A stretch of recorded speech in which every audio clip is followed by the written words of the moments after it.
നമസ്കാരം. നമ്മുടെ രാജ്യത്ത് CAA അഥവാ പൗരത്വ ഭേദഗതി നിയമം നടപ്പിലാക്കിയിരിക്കുകയാണ്.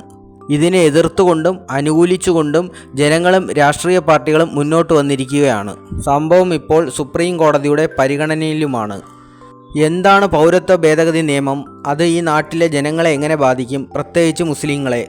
ഇന്ത്യയിൽ നിന്ന് മുസ്ലിങ്ങളെ പുറത്താക്കാനുള്ള ഒരു നിയമമാണോ ഇത്? പലരും പറഞ്ഞു കേൾക്കുന്ന ഒരു കാര്യമുണ്ട്. CAA അഥവാ പൗരത്വ ഭേദഗതി നിയമം ഒറ്റയ്ക്ക് നോക്കിയാൽ അത്ര അപകടകരം അല്ല. പക്ഷേ അതിൻ്റെ കൂടെ NPR, NRC എന്നീ രണ്ട് കാര്യങ്ങൾ വരുമ്പോൾ ആണ് പ്രശ്നം. എന്താണ് NPRഉം NRCയും? NRC ആസാമിൽ നടപ്പിലാക്കിയപ്പോൾ 19 ലക്ഷം ഇന്ത്യക്കാർക്കാണ് അവരുടെ പൗരത്വം നഷ്ടമായത് എന്നതാണ് അറിയാൻ കഴിയുന്നത്. ഇതിൻ്റെ പിന്നിൽ ഒരു യഥാർത്ഥ വസ്തുതയുണ്ട്. അത് ഇന്ന് വരെ ഒരു മലയാള മാധ്യമവും പ്രസിദ്ധീകരിച്ചതായി കണ്ടിട്ടില്ല. CAA നടപ്പിലാക്കുമ്പോൾ ചില രാഷ്ട്രീയ പാർട്ടികൾക്ക് നേട്ടവും മറ്റ് ചിലർക്ക് കോട്ടവും സംഭവിക്കുന്നുണ്ട്. ഇതെങ്ങനെ? എന്തുകൊണ്ട് ആസാമിൽ മാത്രം 19 ലക്ഷം പേർ പൗരത്വത്തിൽ നിന്ന് പുറത്തായി? എല്ലാം ഓരോന്നായി വിശദമായി പരിശോധിക്കാം. 2019 പൗരത്വ ഭേദഗതി നിയമം പാർലമെൻറ്റ് പാസ്സാക്കുന്നത്. പക്ഷേ ഈ നിയമം നിലവിൽ വന്നത് 2024 മാർച്ചിലാണ്. അപ്പോഴാണ് ഇതിൻ്റെ ചട്ടങ്ങൾ സർക്കാർ നിർമ്മിച്ചത്. ഏതൊരു നിയമവും നടപ്പിലാക്കണമെങ്കിൽ അതിൻ്റേതായ ചട്ടങ്ങൾ കൊണ്ടുവരേണ്ടതുണ്ട്. രാജ്യത്തിൻ്റെ പല ഭാഗത്തും നടന്ന CAA വിരുദ്ധ സമരങ്ങളും കോവിഡുമൊക്കെയാണ് ഇതിൻ്റെ ചട്ടം നിർമ്മിക്കാൻ വൈകിയതിനുള്ള കാരണങ്ങളായി പറയുന്നത്. അത് എന്തെങ്കിലും ആവട്ടെ, നമുക്ക് എന്താണ് ഈ നിയമമെന്ന് നോക്കാം. ഇതിൽ ആദ്യമായി പറയാനുള്ളത്, നിലവിൽ ഇന്ത്യൻ പൗരന്മാരായിട്ടുള്ള ആരെയും ഇത് ബാധിക്കില്ല. ഒരു മതവിഭാഗത്തിൽപ്പെട്ടവരെയും ഇത് ബാധിക്കില്ല. കാരണം ഇന്ത്യയിലേക്ക് അനധികൃതമായി കുടിയേറിയവർക്ക് പൗരത്വം നൽകുന്നത് സംബന്ധിച്ച ഒരു നിയമമാണ് ഇത്. അനധികൃത കുടിയേറ്റക്കാർ എന്ന് പറയുമ്പോൾ അതിർത്തി രാജ്യങ്ങളായ പാകിസ്ഥാൻ, ബംഗ്ലാദേശ്, അഫ്ഗാനിസ്ഥാനിൽ നിന്ന് വന്നവരെയാണ് ഉദ്ദേശിക്കുന്നത്. ഇവിടങ്ങളിലെ മതന്യൂനപക്ഷങ്ങളായ 6 മതവിഭാഗക്കാർക്കാണ് പൗരത്വം നൽകുന്നത്. അതായത് ഹിന്ദു, ക്രിസ്ത്യൻ, പാഴ്സി, സിഖ്, ബുദ്ധ, ജെയിൻ.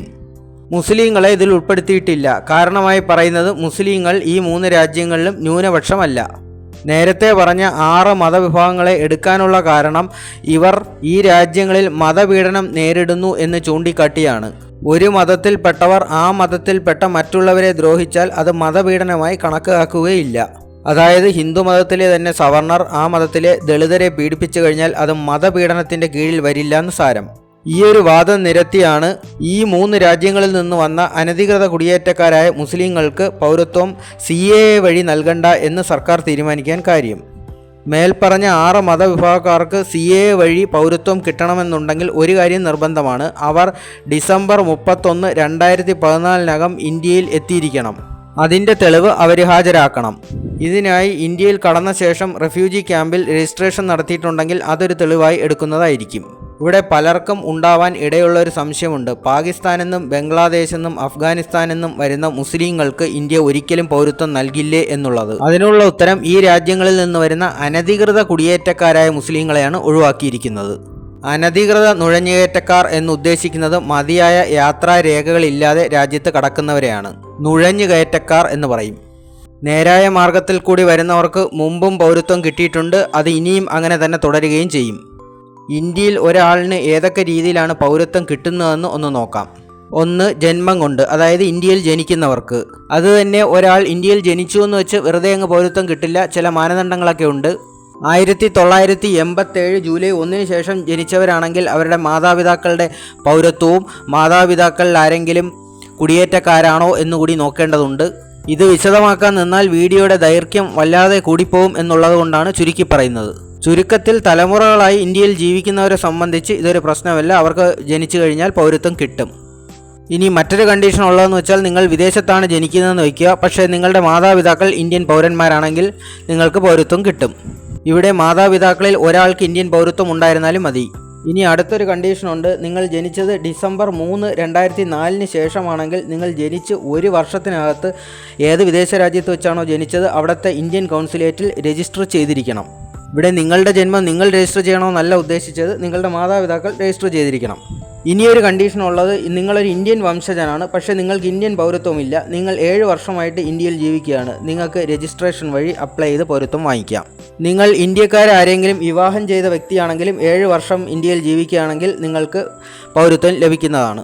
അടുത്തത്, നിങ്ങളൊരു വിദേശ വംശജനാണെന്ന് വയ്ക്കുക. 12 വർഷം ഇന്ത്യയിൽ ജീവിച്ചു കഴിഞ്ഞാലും നിങ്ങൾക്ക് ഈ പൗരത്വത്തിന് അപേക്ഷിക്കാവുന്നതാണ്. ഈ നിയമത്തിൻ്റെ ആനുകൂല്യങ്ങളൊന്നും കുടിയേറ്റക്കാർക്കോ നുഴഞ്ഞുകയറ്റക്കാർക്കോ ലഭിക്കില്ല. ഇവിടെ നോക്കേണ്ടത് മതം ഒരു ഘടകമേ ആയിരുന്നില്ല എന്നതാണ്. എന്നാൽ കുടിയേറ്റക്കാർക്ക് പൗരത്വം കൊടുക്കാൻ ഉള്ള നിയമം കൊണ്ടുവന്നപ്പോൾ മതം ഒരു ഘടകമായി. അതാണ് പ്രശ്നവുമായത്. ഭരണഘടനയിലെ തുല്യനീതി ഉറപ്പാക്കുന്ന ആർട്ടിക്കിൾ 14ൻ്റെ ലംഘനമായിട്ടാണ് ഇതിനെ ചൂണ്ടിക്കാണിക്കുന്നത്.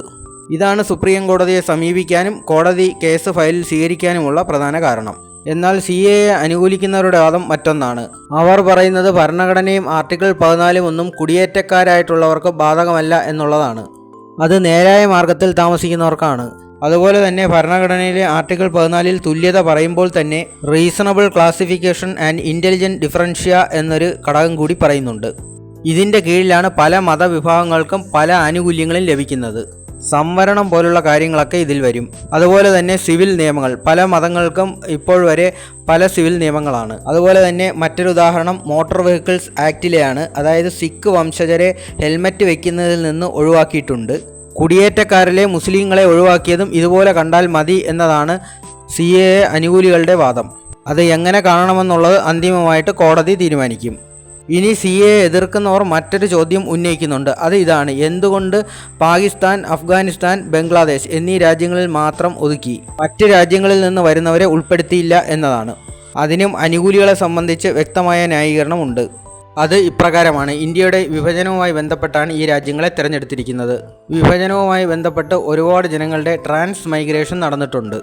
അവിടെയും ഒരു ചോദ്യം ഉന്നയിക്കുന്നുണ്ട്: അഫ്ഗാനിസ്ഥാൻ വിഭജനത്തിൽ വരുമോ? അവിടെയാണ് നോർത്ത് വെസ്റ്റ് ഫ്രണ്ടിയർ പ്രോവിൻസിനെ കുറിച്ച് പറയേണ്ടത്. POKയുമായി അതിർത്തി പങ്കിടുന്ന ഭാഗമാണത്. അതും ബ്രിട്ടീഷ് ഇന്ത്യയിൽ പെടുന്ന ഒരു നാട്ടുരാജ്യം തന്നെയായിരുന്നു. സ്വാതന്ത്ര്യം കിട്ടുന്ന സമയത്ത് അവിടെ ഒരു ഹിതപരിശോധന നടന്നു. ഇന്ത്യയിൽ ചേരണോ പാകിസ്ഥാനിൽ ചേരണോ എന്നതായിരുന്നു ചോദ്യം. എന്നാൽ ഈ ഹിതപരിശോധനയിൽ പങ്കെടുത്തവരിൽ 99% പേരും പാകിസ്ഥാനിൽ ചേരാനാണ് ആഗ്രഹം പ്രകടിപ്പിച്ചത്.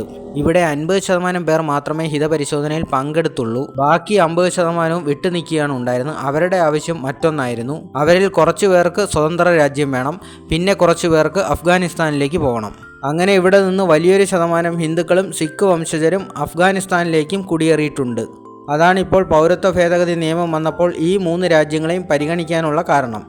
പൗരത്വം കൊടുക്കുമ്പോൾ മുസ്ലിങ്ങൾക്ക് കൂടി പൗരത്വം കൊടുക്കണം എന്ന് പറയുന്നവരുമുണ്ട്, ആർക്കും പൗരത്വം കൊടുക്കണ്ട എന്ന് പറയുന്നവരുമുണ്ട്. എന്തിനാണ് കുടിയേറ്റക്കാർക്ക് പൗരത്വം കൊടുക്കുന്നത്? അത് ഇവിടെയുള്ള ജനങ്ങളുടെ അവസരം കുറയ്ക്കുകയല്ലേ എന്ന ചോദ്യവും ഉന്നയിക്കുന്നുണ്ട്. ആദ്യം ഇവിടെയുള്ളവർക്ക് തൊഴിൽ കൊടുക്കുക, പട്ടിണി മാറ്റുക, എന്നിട്ട് പോരെ മറ്റുള്ളവർക്ക് പൗരത്വം കൊടുക്കുന്നത് എന്നതാണ് പ്രധാന വാദം. ബഹുമാനപ്പെട്ട സുപ്രീം കോടതി പോലും വാദത്തിനിടയിൽ ഈ വിഷയം ചോദിക്കുകയുണ്ടായി: എല്ലാവർക്കും പൗരത്വമൊക്കെ കൊടുക്കാൻ നമ്മുടെ രാജ്യത്തെ കൊണ്ട് പറ്റുമോ എന്നുള്ളത്. മതപീഡനം നേരിടേണ്ടി വന്നവരോടുള്ള അനുകമ്പ എന്നതാണ് കാരണമായിട്ട് പറയുന്നത്. ഇനി ഇതിനൊരു പൊളിറ്റിക്കൽ ആസ്പെക്റ്റ് ഉണ്ട്, അതാണ് അറിയേണ്ടത്. ഇത് അനുകൂലിക്കുന്നവരുടെയും എതിർക്കുന്നവരുടെയും ലക്ഷ്യം ഒന്ന് തന്നെയാണ്: വോട്ട് ബാങ്ക് പൊളിറ്റിക്സ്. അത് എങ്ങനെയെന്ന് നോക്കാം. കേന്ദ്ര സർക്കാർ പറയുന്നത് ഈ നിയമം നടപ്പിലാക്കുക വഴി 30,000 പേർക്ക് ഉടനടി പ്രയോജനം ലഭിക്കുമെന്നാണ്. ഇതിൽ പ്രയോജനം ലഭിക്കുന്നവർ BJPക്ക് തന്നെ വോട്ട് ചെയ്യുമെന്ന് വിചാരിക്കുക. അങ്ങനെയെങ്കിൽ 30,000 വോട്ട് അവർക്ക് ലഭിക്കും. എന്നാൽ അനധികൃത കുടിയേറ്റക്കാരായ ഹിന്ദുക്കളുടെ കണക്ക് 30,000 അല്ല. അത് ഇന്ത്യ ഒട്ടാകെ നോക്കിക്കഴിഞ്ഞാൽ കോടികൾ വരുമെന്നാണ് പല ഏജൻസികളുടെയും കണക്ക്. ബംഗാളിൽ മാത്രം തന്നെ പൗരത്വത്തിനായി 50 ലക്ഷത്തിലധികം ഹിന്ദുക്കൾ കാത്തിരിക്കുകയാണെന്നാണ് കണക്ക്. എന്നാൽ അവിടുത്തെ കുടിയേറ്റക്കാരായ മുസ്ലിങ്ങളെ പലരെയും മമതാ ബാനർജി സർക്കാർ വോട്ടേഴ്സ് ലിസ്റ്റിൽ ഉൾപ്പെടുത്തിയിട്ടുണ്ട്. ഇതാണ് അവരുടെ ഇലക്ഷൻ വിജയത്തിന് പിന്നിലെ ഒരു വലിയ രഹസ്യം. BJP എത്ര ശ്രമിച്ചിട്ടും അവിടം പിടിച്ചെടുക്കാൻ കഴിയാത്തതിൻ്റെ ഒരു വലിയൊരു കാര്യവും ഇത് തന്നെയാണ്. CAA ഇപ്രകാരം നടപ്പിലായാൽ ബംഗാളിലെ രാഷ്ട്രീയ സാഹചര്യം ആകെ മാറിമറിയും. ബംഗാളിൽ മാത്രമല്ല, ഇന്ത്യയിൽ ഒട്ടാകെ പല സ്ഥലത്തും കാര്യങ്ങൾ മാറിമറിയും. രാഷ്ട്രീയമെന്നത് കണക്കിലെ കളിയാണ്. അത് BJP നേതാക്കളെ ഇനി പ്രത്യേകം പഠിപ്പിക്കേണ്ടതില്ല. നിലവിൽ കുടിയേറ്റക്കാരായ മുസ്ലിങ്ങൾ വോട്ടേഴ്സ് ലിസ്റ്റിൽ കയറിക്കൂടിയിട്ടുണ്ടെങ്കിൽ CAA കൊണ്ട് മാത്രം അവരെ പുറത്താക്കാൻ കഴിയില്ല. അവിടെയാണ് പ്രതിപക്ഷം ഏറ്റവും കൂടുതൽ ഭയക്കുന്ന NPRൻ്റെയും NRCയുടെയും റോള്. ഇവിടെ കാര്യങ്ങൾ വ്യക്തമായി മനസ്സിലാക്കേണ്ടത് CAA കൊണ്ട് ആരുടെയും പൗരത്വം നഷ്ടപ്പെടുന്നില്ല എന്നുള്ളതാണ്. മറിച്ച് മതത്തിൻ്റെ അടിസ്ഥാനത്തിൽ കുറച്ചു പേർക്ക് പൗരത്വം കൊടുക്കുന്നു. അതുകൊണ്ട് തന്നെ നിലവിൽ ഇന്ത്യൻ പൗരന്മാരായിട്ടുള്ളവർ ആരും തന്നെ ഒരു കാരണവശാലും ഭയപ്പെടേണ്ടതില്ല. ഇപ്പോൾ എല്ലാവരെയും പറഞ്ഞു ഭയപ്പെടുത്തുന്ന രണ്ട് വാക്കുകളാണ് NPRഉം NRCയും. ഇതിനെക്കുറിച്ച് കൂടി പറഞ്ഞു പോയാലേ ഇത് പൂർണ്ണമാവുകയുള്ളൂ. NPR എന്നാൽ നാഷണൽ പോപ്പുലേഷൻ രജിസ്റ്റർ എന്നതാണ്, അതായത് ജനസംഖ്യയുടെ ഒരു കണക്കെടുപ്പ്, അത്രയേ ഉള്ളൂ. എന്നാൽ NRC എന്ന് പറഞ്ഞാൽ നാഷണൽ രജിസ്ട്രി ഓഫ് സിറ്റിസൺസ്, പൗരന്മാരുടെ ഒരു കണക്കെടുക്കും. അവിടെയാണ് കളി. ഈ വേളയിലാണ് പലർക്കും പൗരത്വം നഷ്ടപ്പെടാൻ സാധ്യത. ആസാമിൽ NRC നടപ്പിലാക്കിയ ചരിത്രം കൂടി അറിയേണ്ടതുണ്ട്. ഇന്ത്യ ഒട്ടാകെ NRC നടപ്പിലാക്കുമെന്ന് ഒരു വേള അമിത് ഷാ പറഞ്ഞിട്ടുണ്ടായിരുന്നു. എന്നാൽ ശ്രീ നരേന്ദ്രമോദി പറയുന്നത് ഇപ്പോൾ അതിനെക്കുറിച്ച് ആലോചിച്ചിട്ടേ ഇല്ല എന്നാണ്. NRC നേരിട്ട് ബാധിക്കുന്നത് ഇവിടെയും കുടിയേറ്റക്കാരെ തന്നെയാണ്. NRC നടപ്പിലാക്കുമ്പോഴാണ് എല്ലാവരുടെയും രേഖകൾ പരിശോധിക്കുന്നത്. മതിയായ രേഖകൾ ഇല്ലാത്തവർ പൗരത്വത്തിൽ നിന്ന് പുറത്താകും. രേഖകളിൽ നിന്ന് ഉദ്ദേശിക്കുന്നത് സാധാരണ നമ്മുടെ ഐഡന്റിറ്റി പ്രൂവ് ചെയ്യുന്ന രേഖകൾ തന്നെയാണ്. ഉദാഹരണത്തിന് ration card, election card, Aadhaar, PAN, SSLC book, passport, കരമടച്ച രസീത്, bank statement, insurance policy statement, permanent residence certificate മുതലായവയൊക്കെ തന്നെയാണ്. NRC നടപ്പിലാക്കി കുളമായ ഒരു സംസ്ഥാനമാണ് ആസാം. ഒടുവിൽ സുപ്രീം കോടതി തന്നെ അവിടുത്തെ പ്രൊസീഡിങ്സ് എല്ലാം സ്റ്റേ ചെയ്തിരിക്കുകയാണ്. എന്തുകൊണ്ട് ആസാമിൽ മാത്രം NRC നടത്തി എന്നുള്ളതിന് ഉത്തരം ആസാം അക്കോർഡും മറ്റുമൊക്കെയാണ്. അതിലേക്കൊക്കെ പോയാൽ നമ്മുടെ വീഡിയോ വീണ്ടും നീണ്ടുപോകും. ആയതിനാൽ അങ്ങോട്ടൊന്നും പോകുന്നില്ല. ഇതിൽ ഒരു കാര്യം മാത്രം മനസ്സിലാക്കുക, അവിടെ NRC നടത്തി 19 ലക്ഷം പേര് പൗരത്വത്തിൽ നിന്ന് പുറത്തായി. ഇതിൽ നല്ലൊരു ശതമാനം ആളുകളും പൗരത്വത്തിന് അർഹതപ്പെട്ടവർ തന്നെയായിരുന്നു, അല്ലെങ്കിൽ പൗരന്മാർ തന്നെയായിരുന്നു. ഇതാണ് പ്രതിപക്ഷ കക്ഷികൾ CAAക്കെതിരെ ഏറ്റവും വലിയ ആയുധമായിട്ട് എടുത്തിരിക്കുന്നത്. ഇത് വന്നാൽ ഇവിടെയുള്ള മുസ്ലിങ്ങൾക്ക് പൗരത്വം നഷ്ടപ്പെടും, അവരെ തുറങ്കിലടയ്ക്കും, അല്ലെങ്കിൽ അവരെ നാട് കടത്തും എന്നൊക്കെയാണ് പറയുന്നത്. CAAയിൽ അത്തരം കാര്യങ്ങളൊന്നും പറയുന്നില്ല.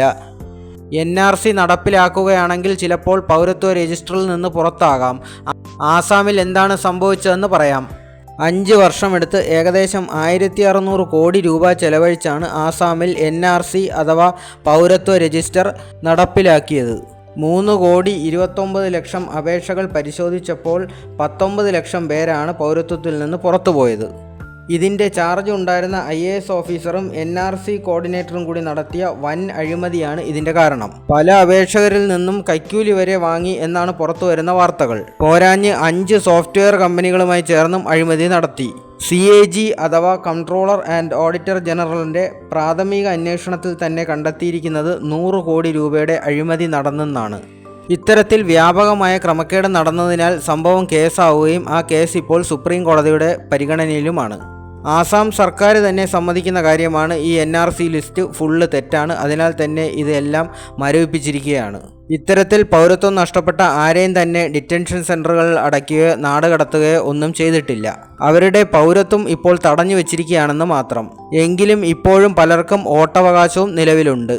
ഇവിടെ സംഭവിച്ചത് അത് നടപ്പാക്കിയ ഉദ്യോഗസ്ഥരുടെ വീഴ്ചയാണ്. സമാനമായ ഒരു സാഹചര്യം കേരളത്തിലും പണ്ടുണ്ടായിട്ടുണ്ട്. അത് പൗരത്വവുമായി ബന്ധപ്പെട്ടല്ല, ലാൻഡ് റീസർവേയുമായി ബന്ധപ്പെട്ടാണ്. ഉമ്മൻചാണ്ടി സർക്കാരിൻ്റെ കാലത്താണ് സംഭവം. അന്ന് നടന്നത് വ്യാപകമായ ഒരു ക്രമക്കേടാണ്. അതിൽ സർക്കാരിനോ മുഖ്യമന്ത്രിക്കോ ഒരു പങ്കുമില്ല. മുഴുവൻ ഉദ്യോഗസ്ഥർ വരുത്തിവെച്ച പിശകാണ്. മതിയായ രേഖകൾ ഉണ്ടായിരുന്നിട്ടും പലരുടെയും വസ്തുവിൻ്റെ അളവ് കുറഞ്ഞു. മതിൽക്കെട്ടിനകത്ത് കിടന്ന വസ്തു പോലും അയൽക്കാരൻ്റേതായി മാറി. സബ് ഡിവിഷൻ നമ്പറുകൾ തെറ്റിച്ചു, ബ്ലോക്ക് നമ്പർ തെറ്റിച്ചു. 99% അറിഞ്ഞുകൊണ്ട് തന്നെ സർക്കാർ ഉദ്യോഗസ്ഥർ വരുത്തിയ തെറ്റുകളാണ്. പിന്നെ അത് തിരുത്തിക്കെട്ടാൻ ജനങ്ങൾ വ്യാപകമായി പല ഓഫീസുകളിലും കയറി ഇറങ്ങേണ്ടി വന്നു, കൈക്കൂലികൾ കൊടുക്കേണ്ടി വന്നു. ഇന്നും ഒരുപക്ഷെ ശരിയായി കിട്ടാത്ത പലരും ഉണ്ടാവാം. ഇതുപോലെയാണ് കേരളത്തിൽ NRC നടപ്പിലാക്കുന്നതെങ്കിൽ ഒരുപാട് പേരുടെ പൗരത്വവും നഷ്ടപ്പെടും. എന്നുവെച്ച് അനധികൃത കുടിയേറ്റക്കാരനല്ലാത്ത സ്ഥിതിക്ക് നിങ്ങളെ ആരും നാട് കടത്താനോ തുറങ്കലിലടയ്ക്കാനോ ഒന്നും പോകുന്നില്ല. നിങ്ങളുടെ പൗരത്വം തെളിയിക്കാനായി നിങ്ങൾ പല പല ഓഫീസുകളിലും കോടതിയിലുമൊക്കെ ഒരുപക്ഷെ കയറി ഇറങ്ങേണ്ടതായിട്ട് വരും. ഇത് ഞാനൊരു സാധ്യത പറഞ്ഞു എന്നേ ഉള്ളൂ. കുറ്റമറ്റ രീതിയിലാണ് NRC നടപ്പിലാക്കുന്നതെങ്കിൽ ഒരു പ്രശ്നവും വരാൻ പോകുന്നില്ല. ഇതിൻ്റെ ഉപസംഹാരമായിട്ട് പറയാനുള്ളത് ഇതാണ്: CAA കൊണ്ട് ആരുടെയും പൗരത്വം നഷ്ടപ്പെടുന്നില്ല. മറിച്ച് മുസ്ലിം ഇതര മതവിഭാഗത്തിൽപ്പെട്ട കുടിയേറ്റക്കാർക്ക് പൗരത്വം ലഭിക്കുന്നു. ഇവിടെ പൗരത്വം ലഭിക്കാൻ മതം ഒരു മാനദണ്ഡമാക്കുന്നു. അതാണ് എല്ലാവരും എതിർക്കുന്നതും. NRC കൊണ്ടും ഇന്ത്യയിൽ ജനിച്ചവർക്കോ ഇന്ത്യൻ മാതാപിതാക്കൾക്ക് ജനിച്ചവർക്കോ യാതൊരു കുഴപ്പവും ഉണ്ടാകാൻ പോകുന്നില്ല. അതിനാൽ തന്നെ കേരളത്തിലുള്ളവർ ഭയക്കേണ്ട കാര്യമില്ല. എന്നാൽ പെരുമ്പാവൂരോ പായിപ്പാട്ടോ ബംഗാളികൾ എന്ന വ്യാജേന വന്ന് കിടക്കുന്ന അനധികൃത കുടിയേറ്റക്കാരായ ബംഗ്ലാദേശികളെ ഒരുപക്ഷെ ഇത് ബാധിച്ചേക്കാം. CAA വിഷയം ഇപ്പോൾ സുപ്രീം കോടതിയുടെ പരിഗണനയിലാണ്. സുപ്രീം കോടതി ഇതുവരെ ഈ നിയമം സ്റ്റേ ചെയ്തിട്ടില്ല. കോടതി ഈ വിഷയം ഇഴകീറി പരിശോധിച്ച് ഒരു തീരുമാനത്തിലെത്തും എന്നാണ് എൻ്റെ വിശ്വാസം. ഈ രാജ്യത്ത് നിയമവും ഭരണഘടനയും കോടതിയും ഒക്കെ നിലനിൽക്കുന്നിടത്തോളം കാലം അനധികൃത കുടിയേറ്റക്കാരല്ലാത്ത ആരും തന്നെ ഒന്നും ഭയപ്പെടേണ്ട കാര്യമില്ല. പിന്നെ സുപ്രീം കോടതി ഈ നിയമം ശരിവെക്കുകയാണെങ്കിൽ അത് എല്ലാ സംസ്ഥാനങ്ങളിലും നടപ്പിലാവും. കാരണം പൗരത്വം എന്നുള്ളത് ഒരു കേന്ദ്ര വിഷയമാണ്. സംസ്ഥാനങ്ങൾക്ക് ഇതിലൊരു റോളുമില്ല. പിന്നെ ചില സംസ്ഥാനങ്ങൾ ഇത് നടപ്പിലാക്കില്ല എന്ന് പറയുന്നത് കോട്ടാങ്കൽ പഞ്ചായത്ത് ജോ ബൈഡനെതിരെ പ്രമേയം പാസ്സാക്കുന്നത് പോലെയുള്ളൂ. കുറച്ച് കയ്യടിയും വോട്ടും ഒക്കെ കിട്ടും, അത്രേ ഉള്ള കാര്യം. ഈ വിഷയത്തിൽ പരമാവധി എല്ലാ പോയിന്റുകളും ഉൾക്കൊള്ളിച്ചുകൊണ്ട് ചുരുക്കി പറയാൻ ഞാൻ ശ്രമിച്ചിട്ടുണ്ട്. അതുകൊണ്ട് തന്നെ വീഡിയോ അവസാനം വരെ കണ്ടവർക്ക് ഈ വിഷയത്തിൽ എന്തെങ്കിലും ഒരു ഐഡിയ കിട്ടുമെന്ന് ഞാൻ പ്രതീക്ഷിക്കുന്നു. കൂടുതൽ അപ്ഡേറ്റ്സുകൾക്കായി കാത്തിരിക്കാം. താങ്ക്